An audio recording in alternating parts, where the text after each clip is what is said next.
A bill to boost academic transparency in North Carolina's public schools has generated some heat this legislative session.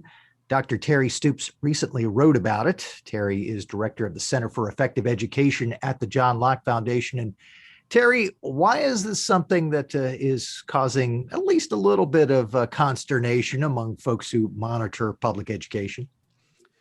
Where there are some individuals that claim that the requirement to have teachers post an outline of their lesson plans after the conclusion of the school year is unnecessary and is just another mandate piled on top of mandates that have been given to teachers through the years. This is just another part of busy work. There are some that claim that this is just part of the Republican war on teachers. And so there's a variety of complaints about this bill. And most of those are coming from the North Carolina Association of Educators, coming from the North Carolina Democratic Party, and those on the left that really don't like the fact that there are Republicans that have advanced a bill that would require teachers to at least outline what is being taught during the school year.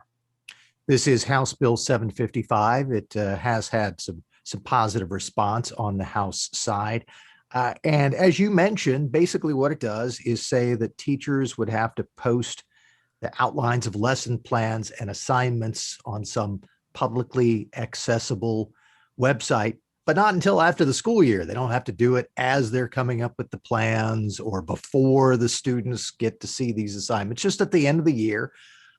Given your knowledge of how the process works in the schools, is that going to be that hard? Well, it really shouldn't be. I mean, administrators already require teachers, or at least they should require teachers, to have lesson plans and unit plans already in place so that they have a well thought out strategy in how they're going to teach their students each day. This is just part of a teacher's job, is to make sure that there is some sort of structure to their classroom instruction. And so this requirement, in my mind, would simply require teachers to take documents that they've already created and put them on a Google Doc, a very easy to use, publicly accessible site that would allow parents to peruse the material that a teacher had taught during the previous school year. Now, the idea behind this is that if there's a parent that has a question about an assignment, they could ask the teacher for the teacher to elaborate on it, or perhaps provide the material. It could be used by other teachers to maybe get some ideas for lessons. And it could be used for parents and students to get ahead if they want to spend the summer to see what is going to be upcoming during the school year. They could easily use this website to get a good sense of what the teacher's expectations will be for the following school year. So there are many uses that an academic transparency requirement would have, depending on the person that wants to use the site. You wrote about this in a John Locke Foundation research brief, which has the headline, "Academic Transparency Does Not Undermine Professionalism. It Promotes It." And one of the interesting points you make is that the academic transparency that would be tied to this bill is one way to guarantee that teachers adhere to their code of ethics for North Carolina educators. Tell us about that. The Code of Ethics has been around for many years, and it basically says that teachers are to refrain from proselytizing in the classroom, from advancing their own personal viewpoints.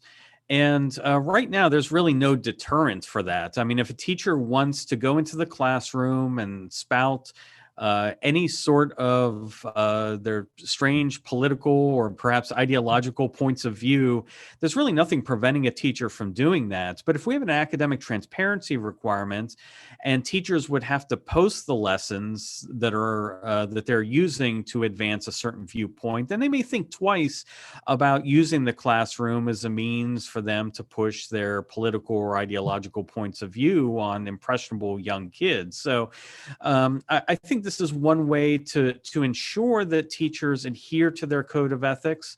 I think this is a good way for parents to be sure that when their child is in a teacher's classroom, that that child's viewpoints will be respected and there won't be indoctrination going on. Instead, the teacher will use their time to ensure that the child masters the material that's required of that child to master for that grade level in class. You also, in this research brief, note a recent controversy that points to the need for something like this involving all of the activity happening in the Middle East. Yeah, that's right. So we know that there's a conflict in the Middle East between Palestinians and the Israelis, and there's been deaths and war going on. And when you look online and see what teachers have written about it, there's an overwhelming response that opposes the presence of the Israelis in the Middle East, and so one of the things that I worried about was whether teachers were going to take that as an opportunity, the conflict in the Middle East, as an opportunity for them to advance an anti-Israeli and in some cases anti-Semitic views of the Middle East and of Jews. And enter that into their classroom discussions. And so one way to prevent that from happening is to make sure that the teacher is held accountable for what happens in the classroom and reports what happens in the classroom through an academic transparency requirement. And that's just one of many examples that if you look on social media, you see there's a strong bias among some of the folks in the teacher workforce. Certain points of view tend to be left-leaning points of view.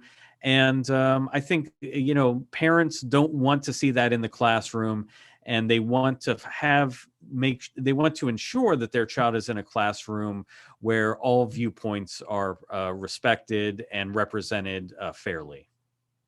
The legislation, once again, is House Bill 755. It has cleared the House and sits now in the state Senate.